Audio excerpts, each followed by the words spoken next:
lagi. Kali ini aku lagi mood banget ya pengen ngobrol.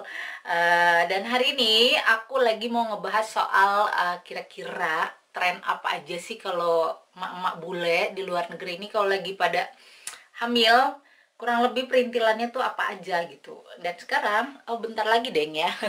Nih, udah udah aduh, udah beginilah bentuknya ya. Yang ke satu, ini favorit aku guys. Ini adalah tada, ya, di sini bilangnya maternity belt. Tuh. Kalau kita bahasa gaulnya gesper emak-emak hamil atau ikat pinggang gitu ya. Nah, ini jadi fungsinya dan aku ngerasain banget ini tuh bermanfaat banget buat hamil. Aku sih ngerasain banget ya. Soalnya kadang kan kalau misalnya lagi jalan, apalagi perut makin lama makin gede, itu pinggang kan kadang suka sakit. Nah, jadi kalau lagi jalan, kalau kalau kita kan jalan kadang biasa aja kan, bawa gini aja gitu. Nah, ini jadi bisa ditaruh di sini. Jadi setiap jalan tuh. Jadi tinggal di seret set. Nah, ya seinilah ada apa namanya? Ada pengukurnya. Nah, ini jadi kayak gini guys, ditaruh di bawah baju, biasanya ditutupin baju. Tuh. Dan ini bener-bener tuh.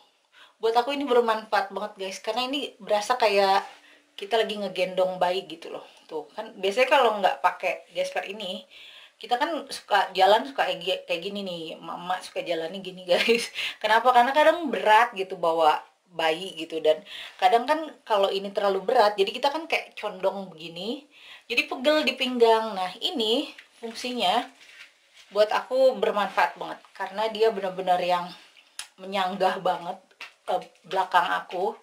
Jadinya tuh aku ya nggak perlu tangan aku gini, jadi aku bisa bawa tentengan. Jadi ini udah ada. Nah, ini bilangnya maternity belt tuh, jadi kita bawa gini, jadi ini ditaruh aja di bawah, terus apa di bawah perut, terus tinggal pakai kaos tuh gitu. Mana kelihatan nggak? Oh, nah gini jalan-jalan lah.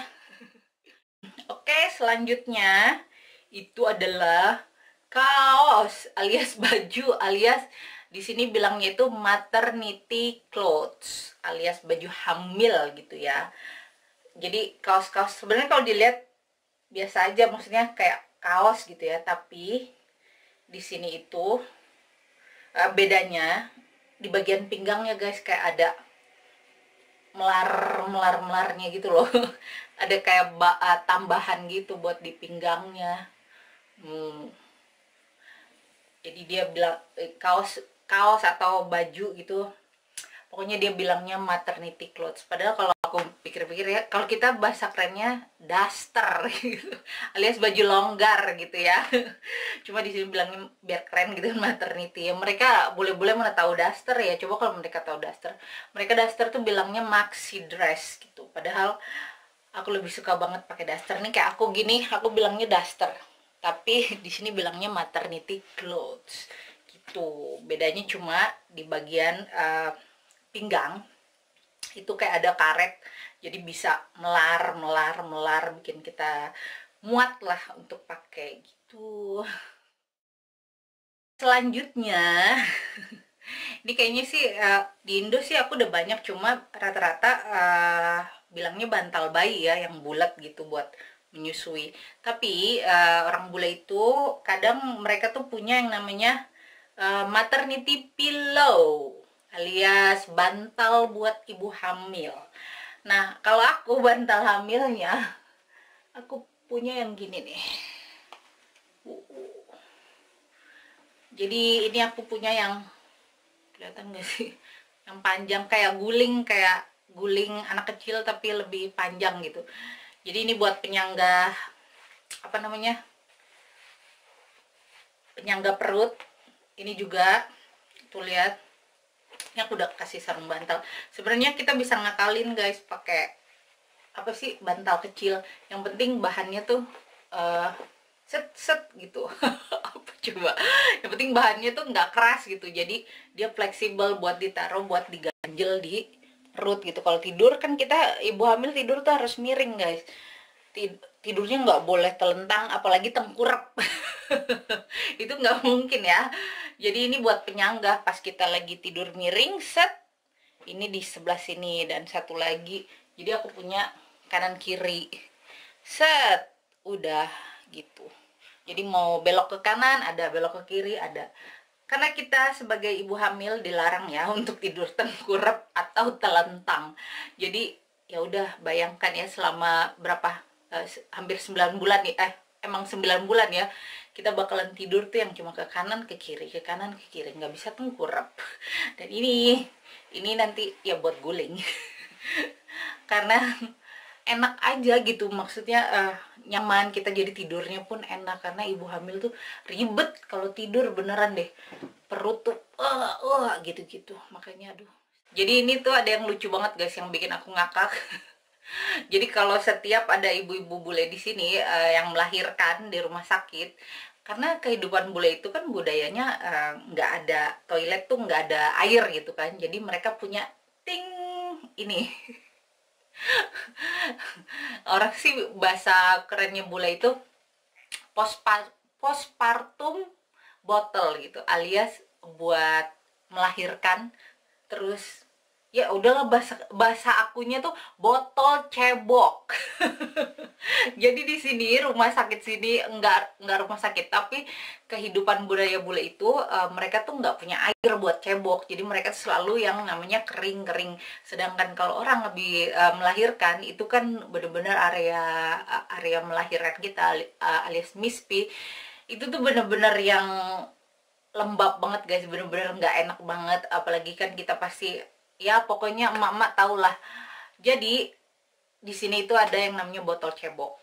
Cuma kalau aku ngapain pakai botol cebok gitu loh. Aku juga punya gayung. Kalau aku bilang gayung, mereka mungkin nggak tahu gayung kali ya. Ada sih di sini gayung. Tapi trennya adalah botol cebok postpartum ini. Jadi kalau mereka ke rumah sakit supaya fresh, supaya tetap enak, tetap nyaman, jadi mereka tuh botol ceboknya itu pasti ada gitu. Tapi enggak, ya tergantung orang lah. Kadang kalau orangnya bersih pasti mereka bawa. Berarti bule-bule emang nggak bersih. Karena aku sampai sekarang guys, meskipun tinggal di luar negeri, aku itu nggak pernah yang namanya cebok nggak pakai air. Kalau emang urgent banget, itu aku pakai wet tissue. Jadi ya malum lah, mau yang namanya tinggal dimanapun berada, aku pasti kalau cebok pakai air.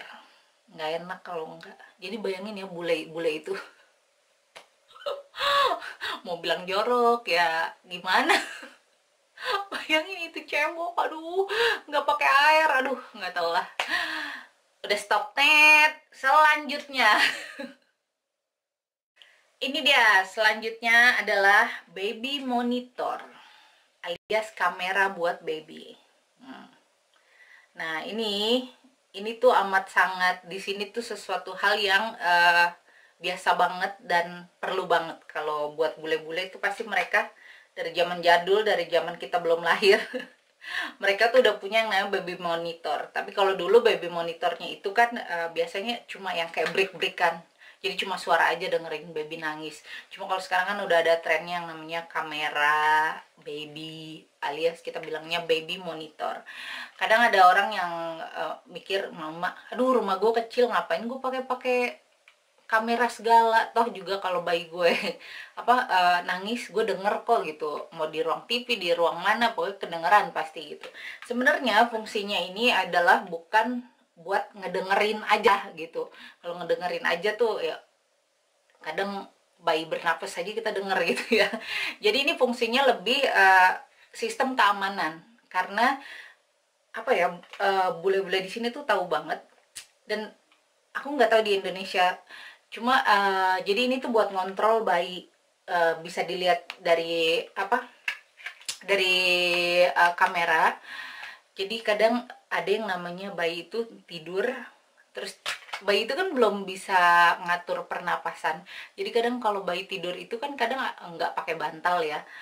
Jadi mereka tuh kadang suka antara nelan ludah itu masih belum normal kayak kita kan udah tau lah namanya nelan ludah gimana. Nah jadi kadang tuh air ludahnya itu keselak di leher, dan itu bisa menimbulkan sesak napas dan bisa meninggal yang namanya bayi itu gara-gara nggak bisa napas. Ada istilahnya SSID. Jadi itu banyak banget di luar negeri itu orang udah pada tahu kalau baby itu lagi tidur bisa meninggal gitu. Jadi fungsinya ini adalah untuk melihat babynya itu masih bernafas atau enggak, karena kan di luar negeri itu nggak pakai pembantu guys, jadinya nggak ada baby sister. Itu benar-benar yang lo harus tajir banget gitu kalau untuk punya babysitter gitu atau punya pembantu. Kalau di Indo kan masih enak ya, masih bisa kita punya pembantu atau babysitter, jadinya kita bisa dibantu. Cuma kalau di luar negeri itu benar-benar yang baby monitor tuh kayak sesuatu barang yang wajib, karena karena kan rumah ibu-ibu di rumahnya gitu kan sendiri, terus udah gitu ngerawat anak sendiri, ngerawat apa segala macam, jadi semua dikerjakan sendiri. So mereka bener-bener yang baby monitor tuh bener-bener barang yang buat mereka tuh sesuatu yang wajib gitu. Dan ini pun aku punya, ini punya Alistair, punya anak aku yang pertama, jadi ini warisan Alistair ke baby yang nomor 2 ini, karena emang keluarga suami aku mereka kan keluarga Inggris, jadi mereka tuh bener-bener yang pertama kali pas tahu aku hamil barang yang pertama kali mereka kasih itu adalah baby monitor. Jadi mereka udah yang pertama kali tahu aku hamil baru berapa bulan aku langsung dibeliin baby monitor. Baguslah, sayang anak sayang anak.